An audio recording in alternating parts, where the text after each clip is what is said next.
Welcome to the Earth Keepers podcast. This podcast is for people who seek new and better ways to love and care for the earth.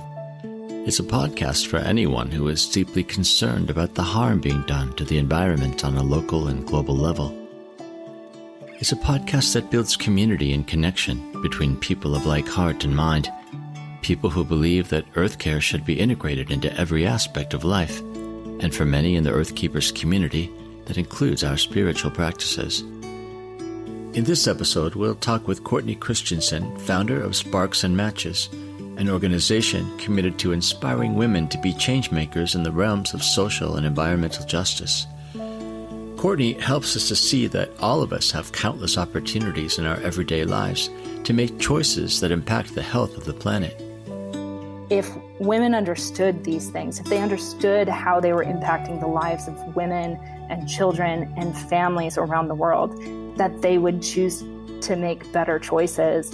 And that has absolutely been true in my experience. I think as soon as women kind of get this and see their change-making power in their families, in their local communities, in their wider communities, and in our global community, they start to make different choices immediately. And it's been so encouraging to see. Welcome, friends, to the Earth Keepers podcast. Welcome, Courtney. Maybe you could tell our listeners a bit about yourself, what you do, and where you are right now.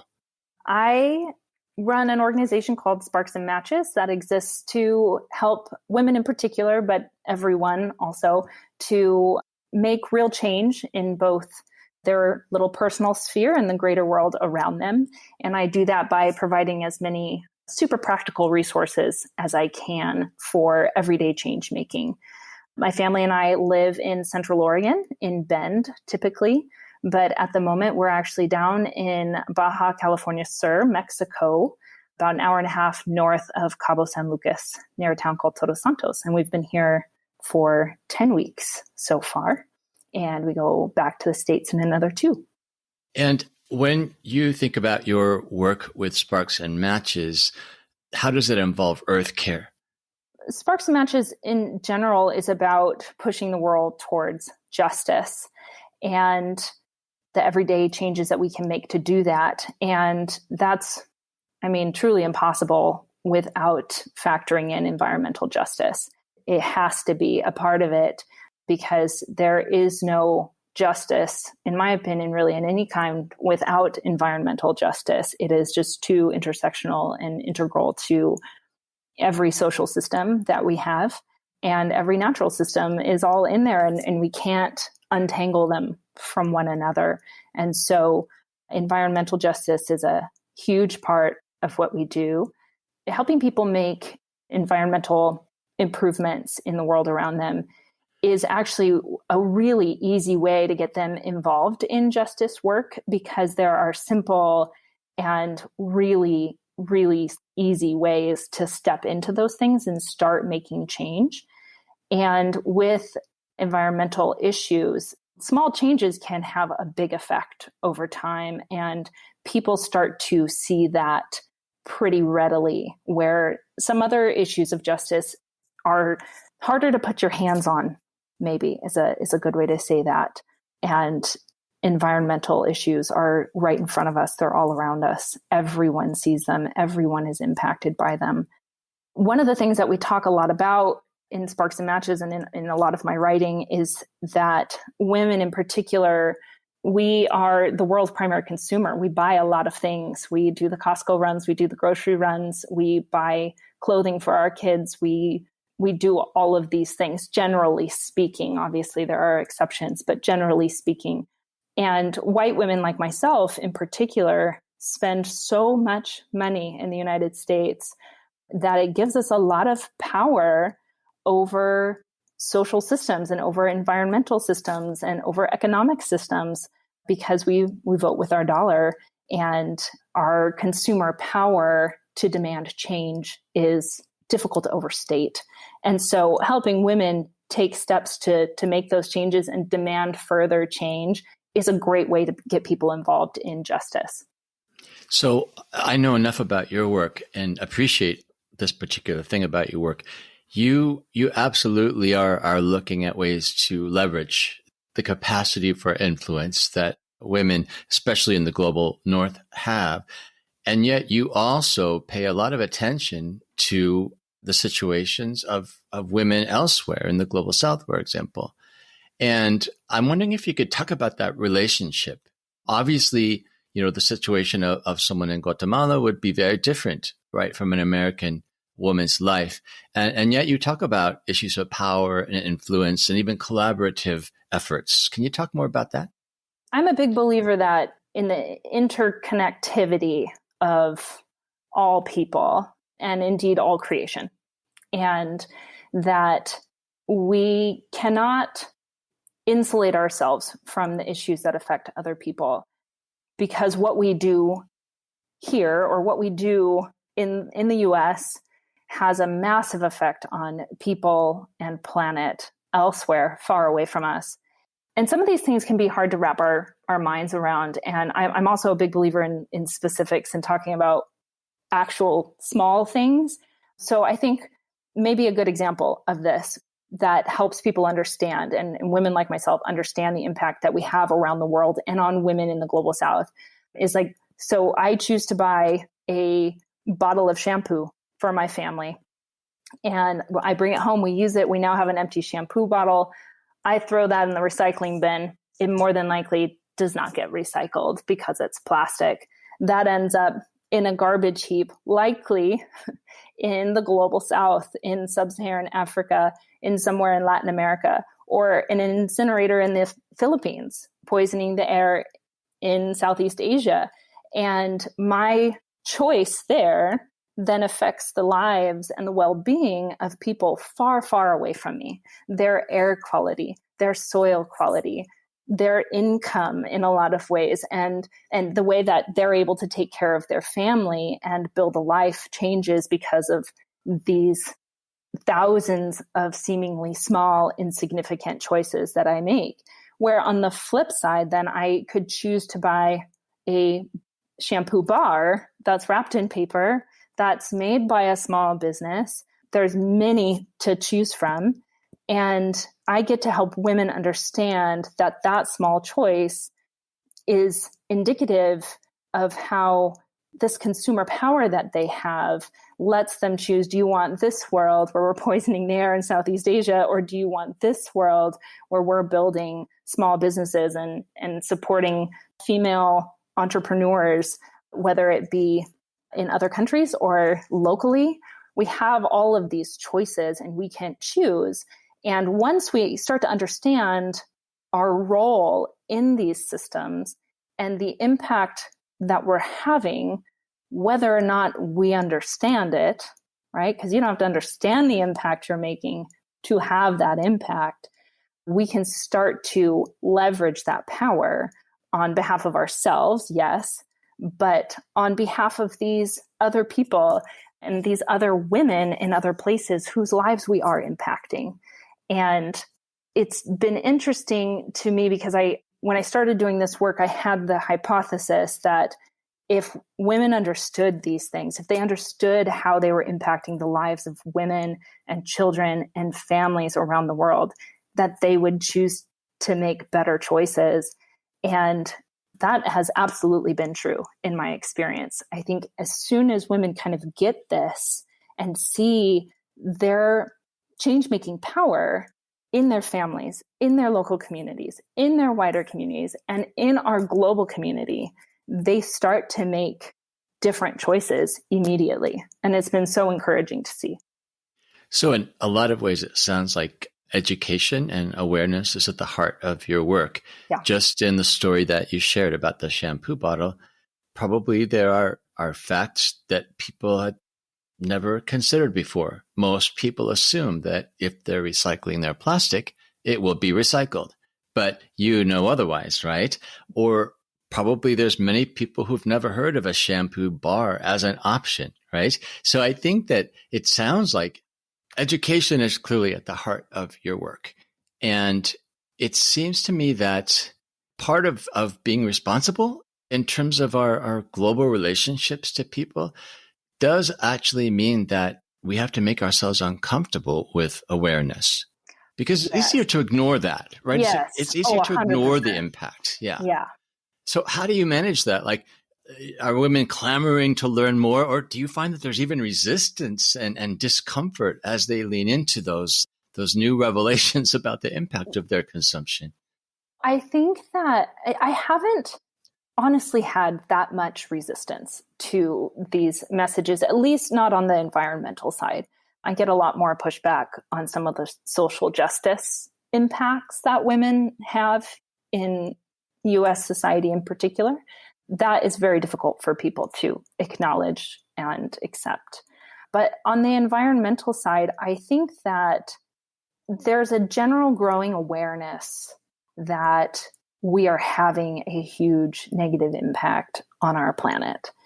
And even amongst the people that I generally speak to who tend to be white and conservatively Christian, there is a growing awareness that these are facts. And I find that any resistance that people have to the idea that they're having a negative impact on the planet is generally outweighed by their desire to make a difference.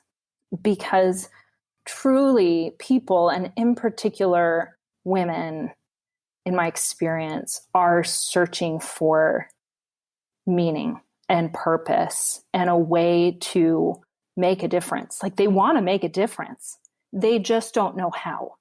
So by giving them specifics of what they're doing right now and the small, really insignificant changes that they can make to then have an extraordinarily positive impact is freeing to them.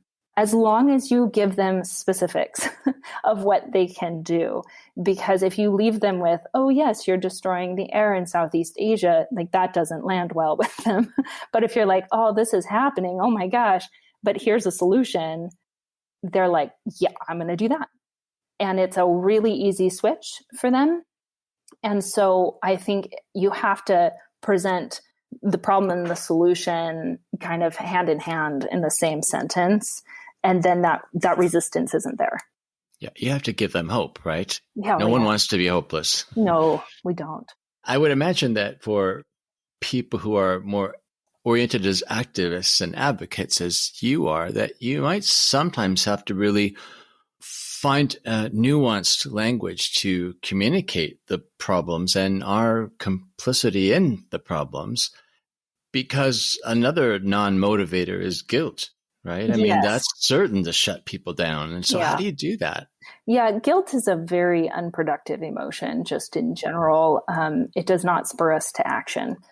That's actually taken me a really long time to figure out how to talk about these things with nuance. And the way that I have come to do it, I've found that leading with their felt need to make a difference, to make a positive impact in the world around them, really helps women recognize then and acknowledge the ways that they could do better as a way of making an impact. And I've found that particularly for younger women, for millennials, for Gen Y, for Gen Z, for whom making an impact and having meaning in their everyday lives is extraordinarily important. It's a great way to open the door to that conversation, to say, I know you want to make a difference. And in fact, did you know that you're already impacting the world in these huge ways? And you don't have to find a brand new way to make a difference. You can just make small tweaks and it will make a huge difference. And kind of offering it as a opportunity rather than coming in and saying, you're the problem. Here's how to fix it. Because it's not that simple, right? It's not so simple as you're the problem. While we might be the problem in some ways, we also don't know that we're the problem most of the time. And we're also put in this situation because of a lot of complex social systems that also negatively impact us, right? Like, we're manipulated into spending tons of money by their attacking our self-esteem and our sense of self-confidence and our worth and our body image and all of these things. They just tear that down to make us spend money on products that destroy the environment, that negatively affect people and planet and animals and everything around the world. So it's a complex system that puts us in an interesting situation of being both oppressor and oppressed. And by offering language that says you can make a difference, you are making a difference, here's how, without inviting shame or guilt, it's a really easy invitation for people to accept. So how actually does your work? You have an online presence, obviously, but I'm wondering, how do you achieve these goals of bringing this sort of understanding to women in particular? I do quite a bit of writing.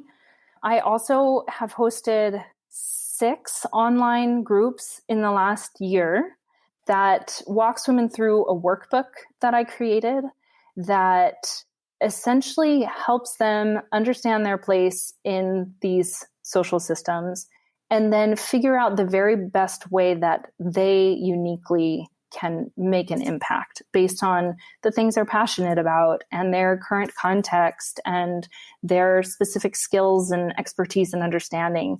And it helps them cultivate their own change making exactly where they are in a way that's realistic, in a way that works for them. And most of the women who have gone through these groups are young moms, and they are in a very busy phase of life. And they're honestly desperate to know that they're making a difference in the world. And part of these groups is just sitting with these women and validating their daily existence and their daily work and showing them the power in their everyday lives and in their everyday choices, and watching them leave at the end of 6 weeks feeling so empowered and understanding their own power as a change maker in their neighborhoods, in their home, in their communities, in the grocery store. And it turns every mundane little thing from a task to a mission. Mm-hmm. And just that, it provides meaning and it instills meaning into the things that they spend their lives doing. So that's been a huge part of my work, as well as these groups and the workbook that I put out. I had a big plan last year to host a bunch of events, which, got tabled because of COVID, but maybe next year.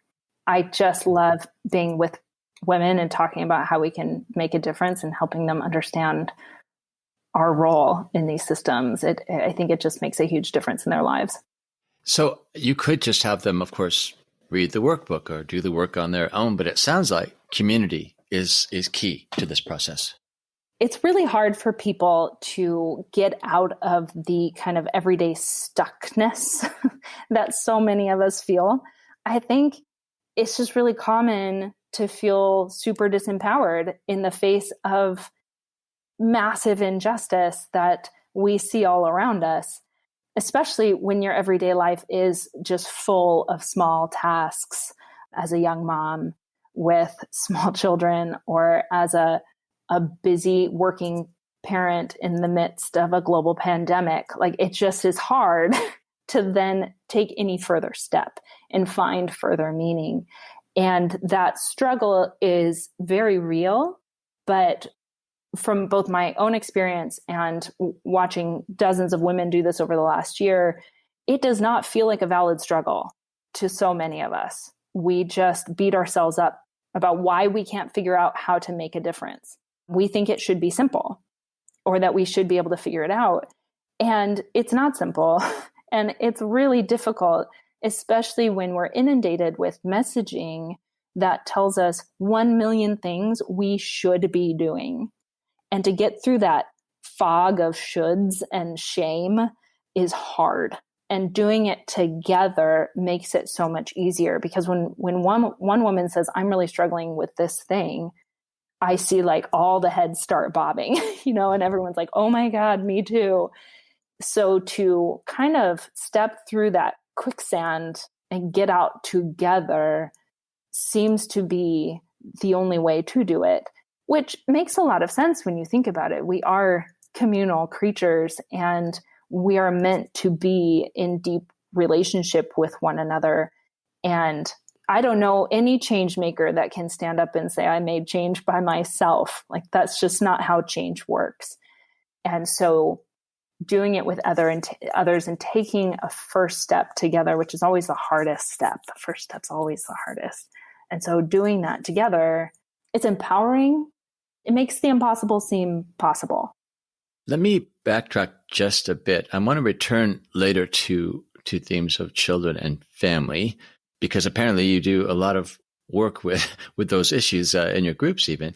But I'm curious about you as a person, and in particular, I think when it comes to environmental justice, earth care, it isn't only about justice for you. I think there's some deeper dimension of that for you in terms of relationship, really, relationship to creation.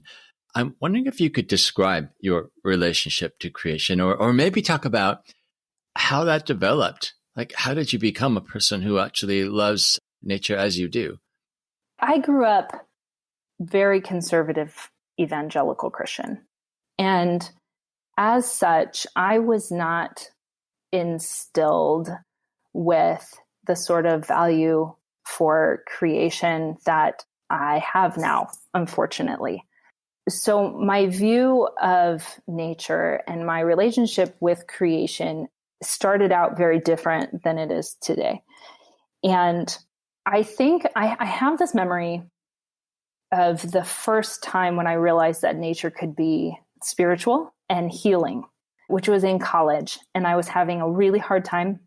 And I went to college in Los Angeles, and I was just struggling, and I was deeply depressed. And all I knew was that I wanted to go to the ocean. And I had no idea why. I just got in my car and I drove to the ocean, and I sat on the sand for hours and just listened to the waves and the seagulls and the wind. And I felt better. And I think that moment, it shaped me in the sense of, and I wouldn't be able to put words to it until years and years later, but understanding that there was something that happened between me and the ocean that was healing, that changed me, that brought me peace. And I think that started sort of this openness to the idea that maybe our relationship with nature and with God was more complex and deeper than I understood. And it wouldn't be until years later that I began to see nature as more of a teacher, as like, what can we learn from her? What can she teach us about God? What can she teach us about ourselves? What can she teach us about our relationship with others? And I think that came a lot from my husband, actually, who has always had this relationship with nature. And seeing him and hearing him talk about how he experienced God in nature really did open me up to this idea that the divine can be experienced in these ways that we don't have words for, but we can experience. And that's been very freeing for me, but then also spurs on this idea of like, we've lost this connection that offers us deep insight into the divine, into ourselves, into justice, and can show us a way forward simply by how it exists. And that whole process and whole journey has taken years and years, but now I find so much hope in it. And it really does push me to work on these issues, because having access to creation as it is for myself, for others, for our children, they have to have it, because it's this access to God in a way that there's no replacement for. We've been in conversation with Courtney Christenson, founder of Sparks and Matches. As you know, becoming a better friend to the earth involves educating ourselves about environmental issues and discovering ways to make a difference through our actions. If you want to learn more about the work that Sparks and Matches does to help women in particular to become change makers, go to the website at www.sparksandmatches.com. That's Sparks and Matches, all one word. There, you'll find a number of ways to connect to a broader community of like-minded people who believe that there are always new, creative ways that we can become better Earth keepers through our everyday choices. So if you found anything challenging or inspiring in this episode so far, be sure to access these resources to learn more. And who knows, maybe you'll find inspiration and ideas to mobilize other Earth keepers in your community to work for social and environmental change. I find your answers really interesting on a couple of levels. First of all, you're talking about relationship. You're talking about value of nature as a motivation to act on behalf of nature, to advocate, versus like climate change or earth care as a cause, which many people have, right?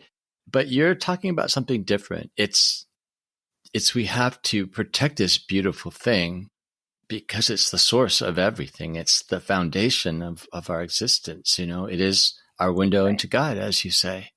That feels powerful.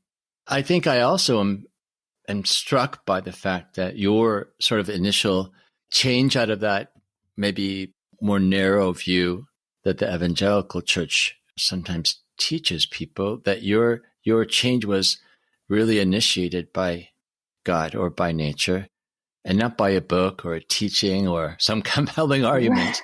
Right. It was just nature rescued you.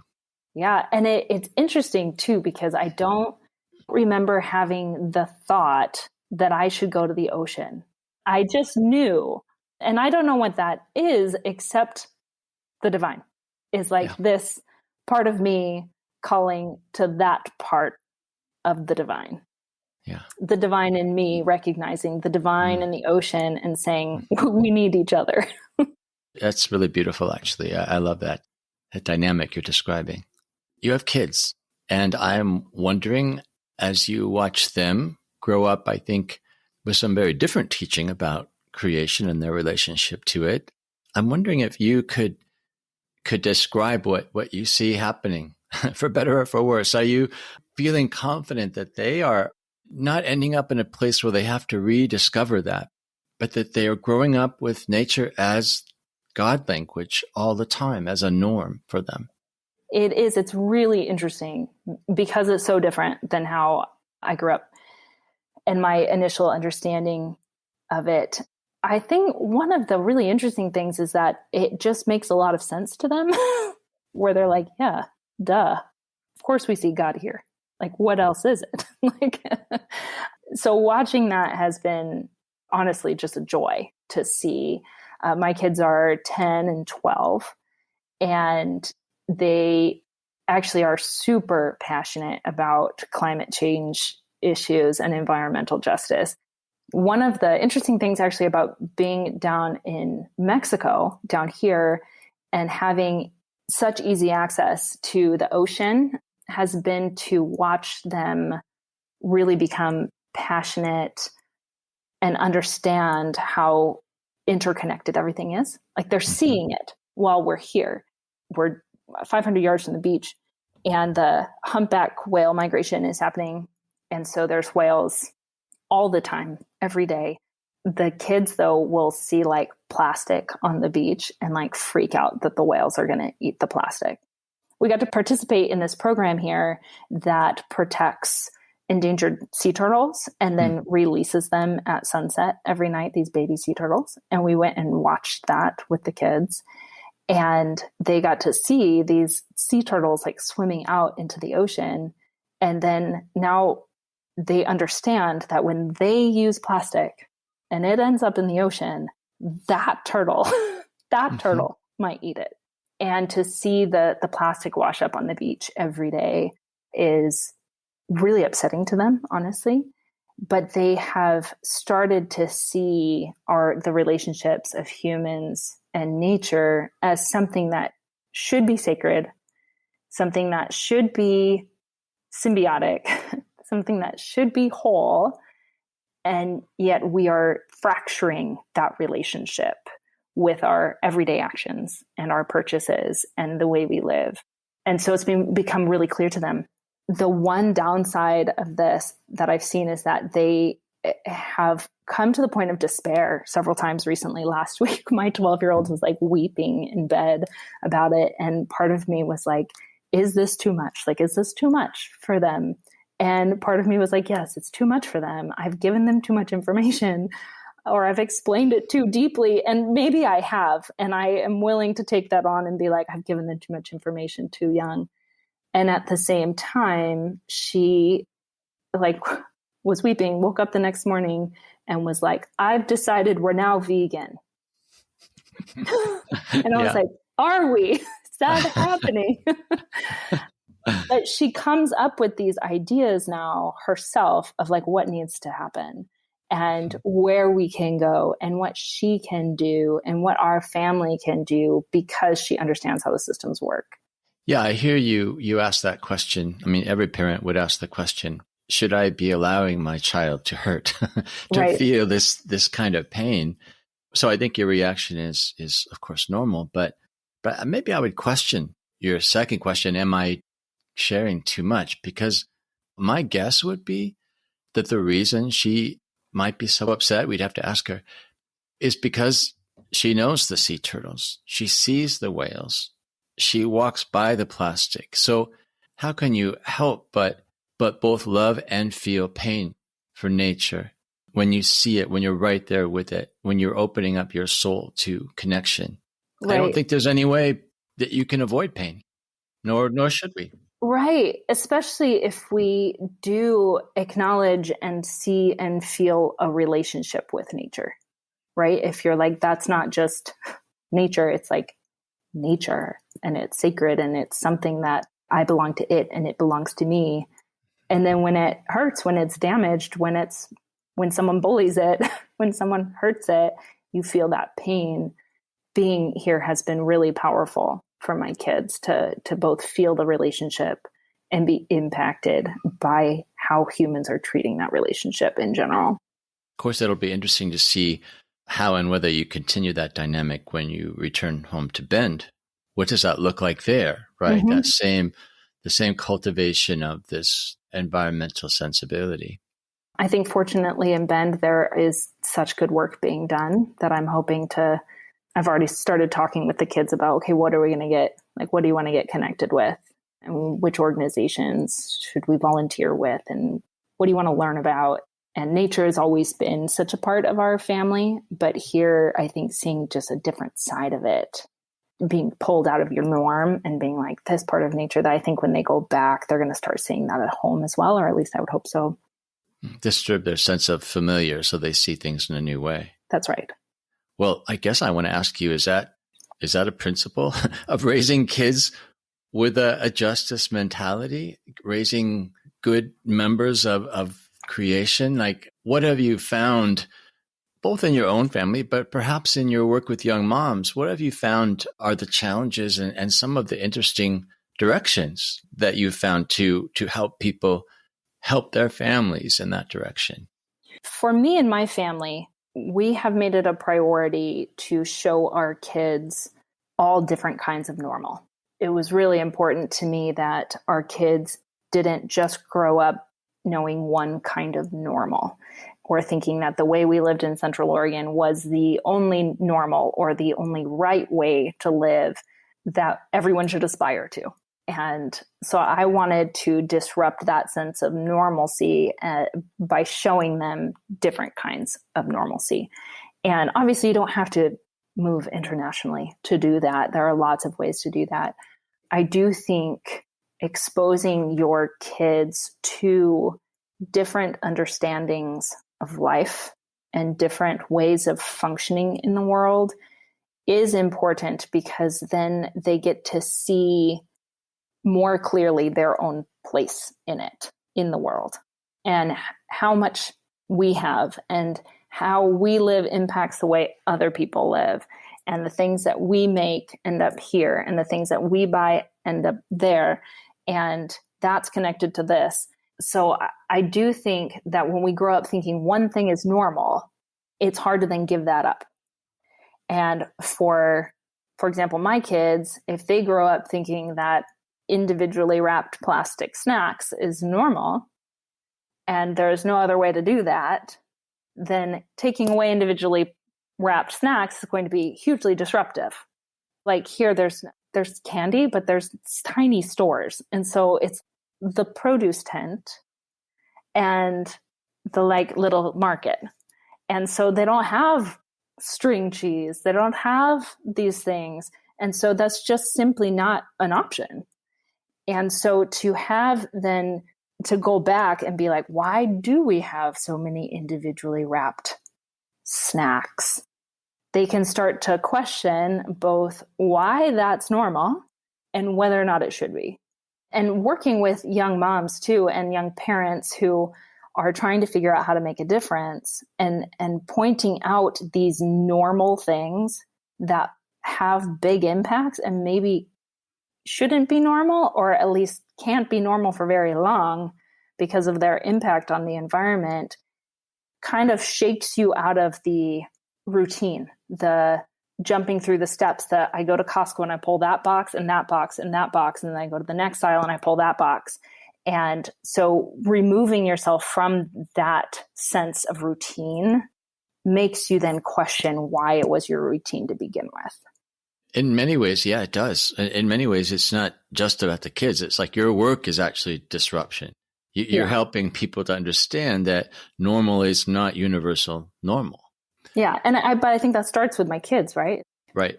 Mm-hmm. Starts with me.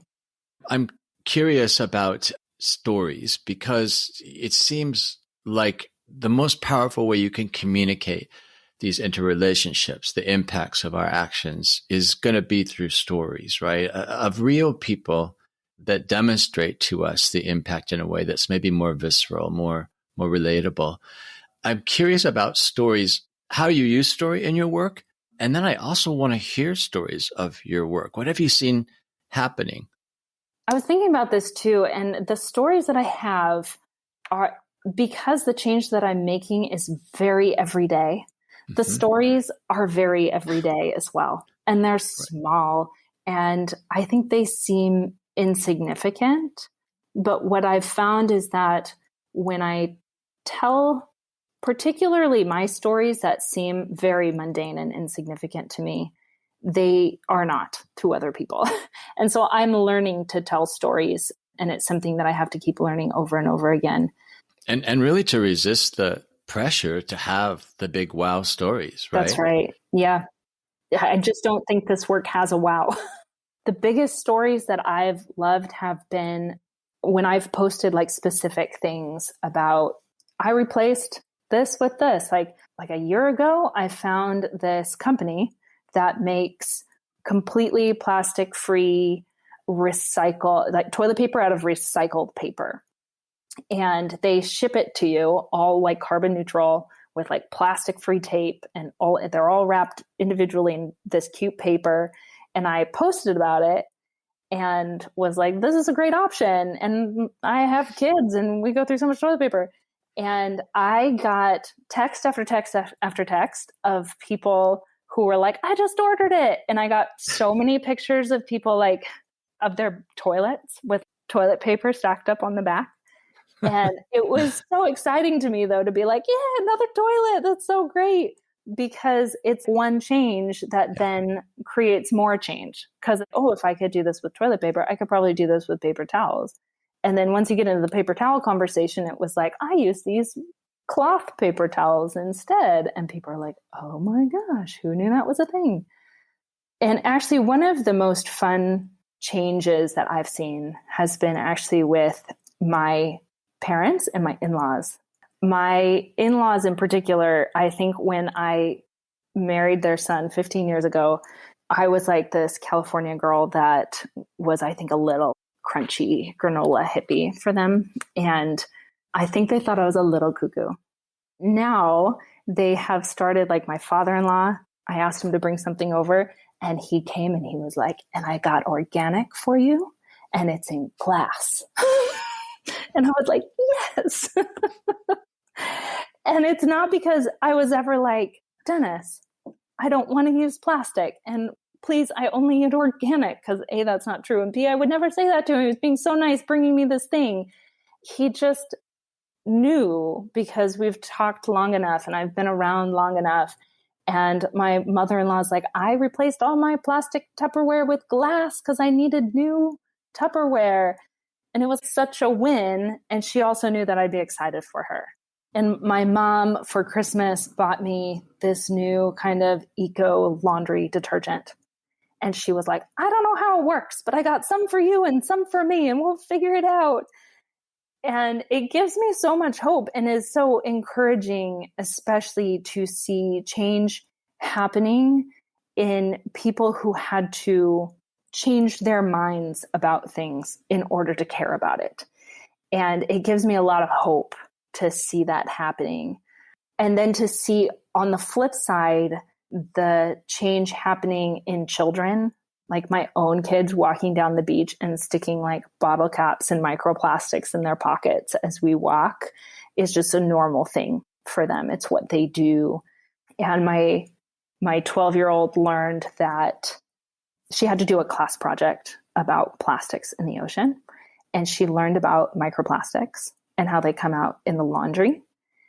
And she was like, we should invent something that pulls the microplastics out of your laundry while you're doing it. And I was like, this is a great idea. We should do this. And so we Googled it, and it already exists, which is awesome. It's like this little ball that you throw in your washing machine, and it collects all the plastic from like plastic fibers from your clothes.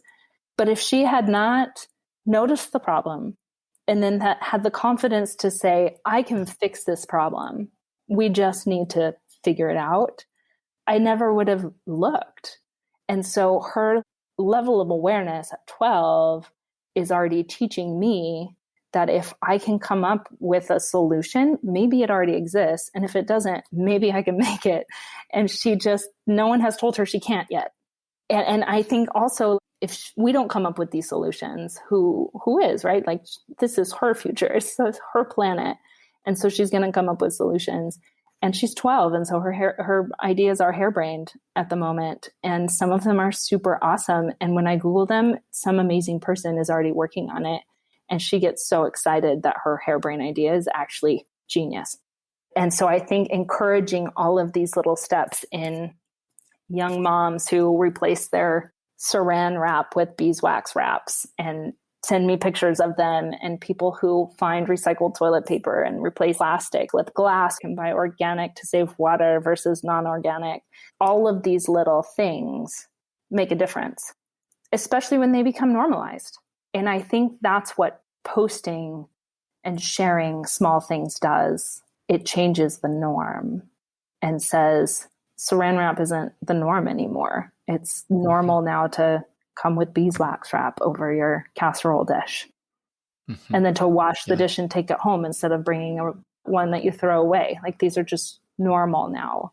All of those little things, especially in my own family, I think give me so much hope. Well, it comes back to community as well, because you need other people to help you learn those things, discover those things, and then encourage you when you use those things to help you create new norms.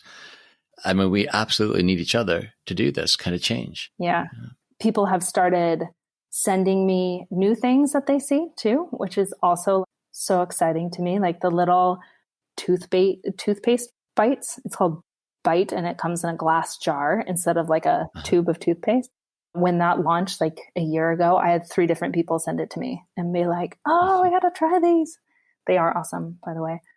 But I think just having people notice it, realize it's a big deal, and be like, let's do this together, it makes the change that we need to make. I love it that you are hopeful. You face the need, you face injustice regularly, you read a lot, you keep yourself aware. And I'm impressed that rather than let that weigh you down, you do seem to be optimistic, not in an unrealistic way, right? But you believe, I think, that something is possible. I have my ups and downs. I have my moments of, sitting with my daughter weeping in bed. Like, I understand that moment too. And there's a very real grief I think, for the situation in which we find ourselves, especially for my kids. I feel a lot of grief. I don't tend to despair because I do find a lot to be hopeful about most of the time. But mostly it's because I find that action is the antidote to despair. And so if I am taking steps to make change, and if other people are making steps to make change and we are talking about it and it's becoming the norm, I find hope in that idea, so that even when we seem to take 2 steps back, you can just like head down and take another step forward and say, okay, so that sucks. But also my friend Jenny just decided to do all secondhand clothes for her kids because she found a new site. And that's less new polyester in the world. And that's so great. Mm-hmm. I just have to take one step at a time and take a moment to grieve when I need to grieve, and then get back to the work. We've been talking to Courtney Christenson, founder of Sparks and Matches. If you want to know more about Courtney and to connect with a larger community of everyday Earthkeepers, please go to the show notes on our podcast website at www.circlewood.online/Earthkeepers. And if you want to leave a note or ask a question about this episode or anything really, shoot me an email at earthkeepers@circlewood.online, or you can leave a quick voice message on the podcast website and I'll be sure to get back to you. Earthkeepers podcast explores ways in which we can change ourselves, our communities, and our cultures to help us to care for the earth in holistic and regenerative ways. Through curated conversations, we highlight the wisdom of thought leaders and change agents who are making a difference and showing us a way forward. When Earthkeepers stand together, they amplify the impact of their resistance against environmental injustice and multiply their efforts for renewal and restoration. I am Forrest Inslee, your podcast host. Our executive producer is James Amadon. Our producer is Dave Olfers. Forrest Reed is our editor and the creator of our original music. Our research assistant is Rochelle Nordman, and Jessalyn Megerly is our social media director. Thank you, friends, for listening, and please join us next time on the Earthkeepers podcast.